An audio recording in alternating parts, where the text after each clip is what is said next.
निघून जातो तिकडून।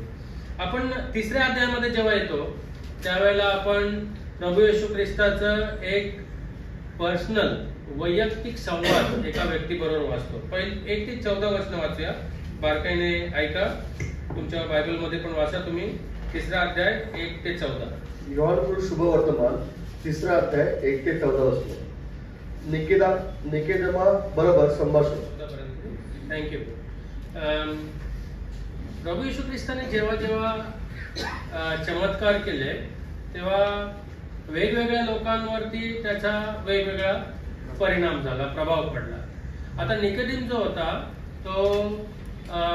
तो यहुद्यांपैकी त्यांचा एक धार्मिक पुढारी आपण म्हणू शकतो, फार विद्वान होता, फार शिकलेला व्यक्ती होता आणि खऱ्या अर्थाने त्यांनी प्रभू येशू ख्रिस्ताच्या चमत्काराबद्दल ऐकलं तरी होतं आणि पाहिलं पण असेल, त्याशिवाय तो त्याच्याकडे येणार नाही, ठीक आहे। आणि तो रात्रीच्या वेळेला आला आणि प्रभू येशू ख्रिस्त हा परमेश्वराकडून आलेला आहे, परमेश्वरासोबत प्रभू येशू ख्रिस्ताचा संबंध आहे हे त्याला ठाम त्याचं मत होतं। कारण जे काही तू करतोयस ते परमेश्वरा वाचून आल्याशिवाय करू शकत नाही हे त्याचा ठाम विश्वास होता।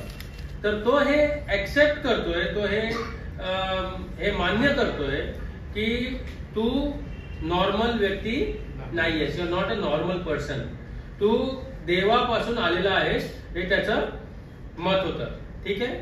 आणि तो जेव्हा प्रभू येशू ख्रिस्ताकडे आला त्यावेळेला काय उद्देशाने आला आपल्याला माहिती नाहीये, ठीक आहे।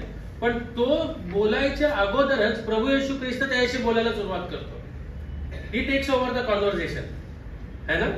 तो प्रभू येशू ख्रिस्ताशी जेव्हा बोलायला आला तेव्हा प्रभू येशू ख्रिस्ताला माहिती होतं याच्या अंतःकरणात काय आहे। त्याच्या अंतःकरणात हे होतं की मी एक यहुदी आहे, त्याच्या अंतःकरणात हे होतं की इस्रायल राष्ट्र हे देवाचे निवडलेले लोक आहे, त्याच्या अंतःकरणात हे आहे की मी पण एक यहुदी आहे, मी पण देवाचा निवडलेला व्यक्ती आहे।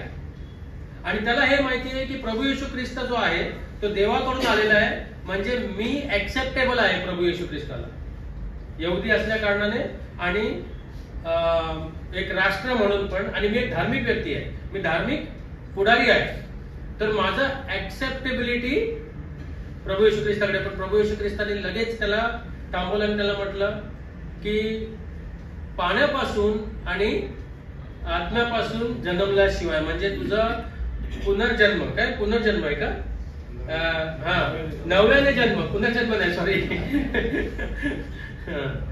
बॉर्न अगेन, नव्याने जन्मल्या वाचून राज्यात प्रवेश मिळणार नाही। आता हे त्याला हा गडबडला, हे त्याला काय फॉर्म्युला कळला नाही, म्हणून तो म्हणतो आता कसा म्हातारा झाल्यानंतर परत आईच्या उदरामध्ये जाणार। तर प्रभू येशू ख्रिस्त त्याला म्हणतोय की तुला समजत नाहीये मी काय म्हणतोय ते, है ना। You are taking God for granted, की तू यहुदी आहेस, तू धार्मिक आहेस, तू इस्रायल राष्ट्राचा आहेस म्हणून तुला स्वीकारलं जाईल, असा धारणा ठेवू नकोस।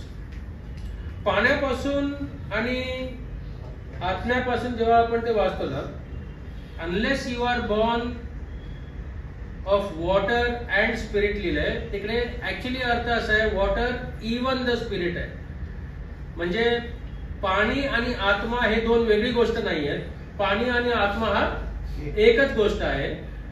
तू पाणी आत्मा याच्याद्वारे जन्मल्यापासून, कारण पाणी जो शब्द आहे जुन्या करारामध्ये हा आत्म्याचा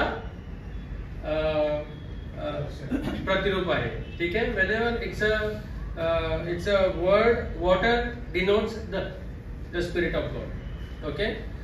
water even the spirit असं म्हटलेलं आहे इंग्लिश मध्ये, मूळ भाषेमध्ये। तर आत्म्यापासून जन्मल्याशिवाय परमेश्वराचा राज्यात प्रवेश मिळणार नाही, आणि त्याला ह्या गोष्टी त्यावेळेला समजल्या नाही, ठीक आहे। विद्वान होता माणूस पण त्याला ह्या गोष्टी समजल्या नाही। प्रभू येशू ख्रिस्ताने त्याला सांगितलं की तुला जर ह्या गोष्टी समजत नाही, त्यांनी एक उदाहरण पण दिलं। उदाहरण कुठलं दिलं? वाऱ्याचं उदाहरण दिलं, है ना। हवा वारा आपल्याला दिसत नाही, पण जिथे जिकडे पाहिजे तिकडे वाहते आणि त्याचा प्रभाव आपल्याला दिसतो, आपल्याला त्याचा एक्सपिरियन्स पण होतो, अनुभव पण होतो. ठीक आहे. तसंच हवेवरती जसं आपलं नियंत्रण नाहीये, तसं आत्म्यावरती पण आपलं नियंत्रण नाहीये. आत्मा आपल्याला दिसत नाही, पण त्याचा प्रभाव आपल्याला अनुभव येतो. तर प्रभू येशू ख्रिस्ताने एवढ्या विद्वान व्यक्तीला त्यांनी एक उपमा देऊन, एक वाऱ्याची उपमा देऊन, त्याचं उदाहरण देऊन त्यांनी त्याला समजवण्याचा प्रयत्न केला. पण प्रभू येशू ख्रिस्ताचं ती गोष्ट त्याला तिकडे समजली का? निकोदेमसला त्यावेळेला पण ते समजण्यासाठी खूप जड गेलं. पण शेवटी आपण पाहतो योहान शुभवर्तमानामध्येच पुढे जाऊन आपण पाहतो की निकोदेम हा प्रभू येशू ख्रिस्ताचा एक खरा अनुयायी झालेला आहे. त्यांनी त्या गोष्टीवरती सिरियस विचार केला, त्यांनी त्या गोष्टीचा नोंद घेतलं, त्यांनी त्या गोष्टीचा अभ्यास केला, त्यांनी त्या गोष्टीवरती विश्वास ठेवला, अंतःकरणापासून विश्वास ठेवला आणि तो आपण पाहतो प्रभू येशू ख्रिस्ताचा खरा अनुयायी झालेला आहे, शिष्य झालेला आहे. आणि योहान त्याच्या शुभवर्तमानामध्ये शेवटी ते आपल्याला सांगतो. आणि 3रा अध्याय 15 वचन ते 21 वचन आपण वाचूया. त्याच्यामध्ये आपण जो परमेश्वरावरती किंवा प्रभू येशू ख्रिस्तावर विश्वास ठेवतो त्याचा न्याय निवाडा होत नाही किंवा न्याय निवाड्याचा प्रसंग येत नाही याच्याबद्दल आपण वाचतो. 3रा अध्याय 15 ते 21. योहान शुभवर्तमान 3रा अध्याय 15 ते 21 वचन. यासाठी की जो 15 ते 18 वचनामध्ये जेव्हा आपण वाचतो त्यावेळेला आपल्याला उद्धार किंवा तारण साल्वेशन विषयी फार इम्पॉर्टंट गोष्टी आपल्याला वाचायला मिळतात. फार महत्वाची सत्य इकडे लिहिलेली आहेत. आणि ह्या 16व्या वचनामध्ये आपण जेव्हा वाचतो तेव्हा प्रेमाचं जे सर्वात उत्तम, सर्वात मोठं असं प्रदर्शन जे आहे ते आपण त्या एका वचनामध्ये वाचतो. परमेश्वराने जगावर एवढी प्रीती केली की त्याने आपल्या एकुलता एक पुत्राला या जगासाठी दिला, की जो कोणी त्याच्यावर विश्वास ठेवतो त्याचा नाश होऊ नये पण त्याला सार्वकालिक जीवन प्राप्त व्हावे. पापी माणसासाठी, परमेश्वराचा विरोध करणाऱ्या लोकांसाठी, बंडखोर लोकांसाठी, त्याच्या विरोधात काम करणाऱ्या लोकांसाठी त्यांनी आपला एकुलता एक पुत्र, जो निर्माण करणारा पुत्र आहे, त्याला त्यांनी या जगात पाठवलं. आणि ते पण आपलं स्वतःचं प्राण अर्पण करून तुम्हाला आणि मला तारण देण्यासाठी त्यांनी या जगात पाठवलं. तुम्हाला आणि मला दंड देण्यासाठी नाही, पण आपल्याला तारण देण्यासाठी, आपल्याला त्या दंडापासून, परमेश्वराच्या दंडापासून वाचवण्यासाठी, सोडवण्यासाठी आपलं स्वतःचं प्राण अर्पण करून देण्यासाठी पाठवलं. किती मोठी गोष्ट आहे, नाही? किती मोठी गोष्ट आहे. पण माहिती आहे, जे लोक प्रभू येशू ख्रिस्ताचा विरोध करतात किंवा प्रभू येशू ख्रिस्ताचा स्वीकार करत नाही ते ऑलरेडी दंडास पात्र झालेले आहेत. ठीक आहे. म्हणून प्रभू येशू ख्रिस्ताबद्दल असं लिहिलंय की त्याला त्यांनी 17व्या वचनामध्ये त्याला त्यांनी जगाचा न्याय करण्यासाठी नाही पाठवलं, पण जग त्याच्याद्वारे तारण, जगाचं तारण व्हावं म्हणून त्यांनी पाठवलेलं आहे. रोमकारस पत्रामध्ये पौल जो आहे, प्रेषित पौल 5वा अध्याय 12व वचन आणि 18व वचनामध्ये काय म्हणतो वाचा. रोमकारस पत्र 5वा अध्याय 12व वचन. एका माणसाच्या द्वारे पाप जगात शिरले आणि पापाच्या द्वारे मरण शिरले आणि सर्वांनी पाप केल्यामुळे सर्व माणसामध्ये अशा प्रकारे मरण पसरले. पापामुळे जे आहे ते मरण पसरलेलं आहे. एका माणसाद्वारे पाप आलं, पण एका माणसाद्वारे जीवन मिळालेलं आहे. ठीक आहे. प्रभू येशू ख्रिस्ताद्वारे जीवन मिळालेलं आहे. आपण योहान प्रचित वर्तमान 3 अध्याय 18 वचनामध्ये एक शब्द वाचतो. तिकडे असं लिहिलेलं आहे की त्याच्या नावावर, हा प्रभू येशू ख्रिस्त जो परमेश्वराचा एकुलता एक पुत्र आहे, त्याच्या नावावर विश्वास ठेवण्याची गरज आहे. काही लोकांनी विश्वास ठेवला नाही म्हणून त्यांच्यावर न्याय आलेला आहे. नावावर विश्वास ठेवणे म्हणजे काय? नावावर विश्वास ठेवणे म्हणजे नाव हे एका व्यक्तीचं आयडेंटिटी आहे. It represents a person. Okay.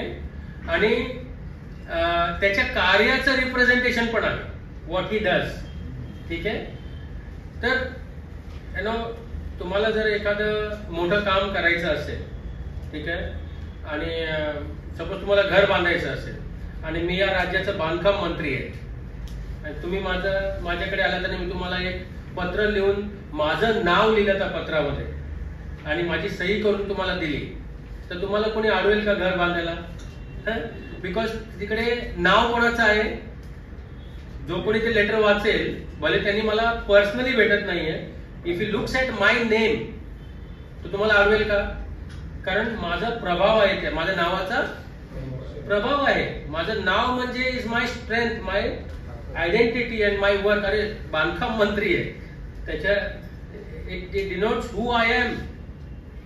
नावावर विश्वास ठेवणे म्हणजे प्रभू येशू ख्रिस्तावरचं व्यक्तिमत्व जे आहे ते संपूर्णपणे स्वीकारणं. आणि एकदा का आपण त्याच्या नावावर विश्वास ठेवतो, आपण दंडास पात्र होत नाही, कारण त्या नावामध्ये व्यक्ती सामील आहे. ठीक आहे. त्याच्याच विरोधात जर तुम्ही कुठल्या ऐरागेऱ्याचं लेटर घेऊन गेलं तर तो ऑफिसर काय करेल? घर पण मोडेल आणि आम्हाला पण मोडेल. So name has the power. Name has the power. So we find there इथे 18व्या वचनामध्ये की नाव किती महत्वाचं आहे. ठीक आहे. त्याच्या नावावर विश्वास म्हणजे त्याला त्याच्यावर विश्वास, त्याचं नाव ग्रहण करणे म्हणजे त्याला ग्रहण करणे, त्यांनी केलेल्या कार्यावरती विश्वास ठेवणे. दुसरं कुठलंच नाव या जगामध्ये उपयोगाचं नाहीये. अनंतकाळच्या जीवनासाठी, तारणासाठी विश्वासाचं जे केंद्रबिंदू आहे आपलं, हे प्रभू येशू ख्रिस्ताचं नाव आहे. ठीक आहे. 22 ते 36 वचन वाचूया. 3 अध्याय 22 ते 36. योहान शुभवर्तमान 3 अध्याय 22 ते 36 वचन. पहा, इकडे एक अशी घटना घडली जिकडे प्रभू येशू ख्रिस्ताचा प्रभाव जो आहे तो वाढत गेलेला आहे आणि योहान जो बाप्तिस्मा करत आहे त्याचा प्रभाव कमी होत आहे. आता योहानाचे शिष्य जे आहेत ते योहान बाप्तिस्मा करणारे जे शिष्य जे आहेत ते योहानाप्रती खूप आवेशी होते. ते यहुद्यांमध्ये, त्या लोकांमध्ये आणि त्यांच्यामध्ये काहीतरी शुद्धीकरणाच्या त्या प्रथावरून काहीतरी वाद झाला आणि ते जेव्हा हे बोलू लागले की अरे तिकडे दुसरा बाप्तिस्मा चालू आहे, मग आता खरा कोण आहे खोटा कोण आहे, आणि याच्यात वाद निर्माण झाला त्यांचा. जेव्हा योहानाकडे ही गोष्ट आली तेव्हा योहान त्याची प्रतिक्रिया काय होती ते फार महत्वाची आहे. योहान जेव्हा त्याचे शिष्य त्याच्याकडे आले आणि त्याला हे सगळं म्हटलं तर त्याने उत्तर काय दिलं, त्या उत्तरावरून त्याचं अंतःकरण जे आहे त्याचं आपल्याला चित्र दिसतंय. फार नम्र आणि दैवी स्वभावाचा हा योहान होता. त्याला माहित होतं, पूर्ण अंतःकरणाने माहित होतं की तो कोण आहे आणि ख्रिस्त कोण आहे. त्याला पूर्ण माहिती होतं की त्याचं काम काय आहे आणि ख्रिस्ताचं काम काय आहे. त्याला हे माहिती होतं की तो ख्रिस्ताची जागा घेऊ शकत नाही, तो ख्रिस्ताचा मान सन्मान घेऊ शकत नाही आणि तो फक्त ख्रिस्ताचा मार्ग तयार करणारा किंवा त्याच्या अगोदर आलेला अग्रदूत होता. एवढं त्याला हे माहिती होतं आणि ते फार नम्रपणे त्यांनी त्याच्या शिष्यांना सांगितलं, he must increase and I must decrease. त्याची वृद्धी व्हावी, माझा ह्रास व्हावा, हे अवश्य आहे. He must increase and I must decrease. आपण माणसं जे आहोत ना, आपल्या कामाचं कोणीतरी बघून आपल्याला मोठेपणा द्यावं ही आपली इच्छा नेहमीच असते. आणि या मी करत असलेलं काम मला सरकवून जर दुसरा कोण करत असेल तर आपल्या मनात काय होतं?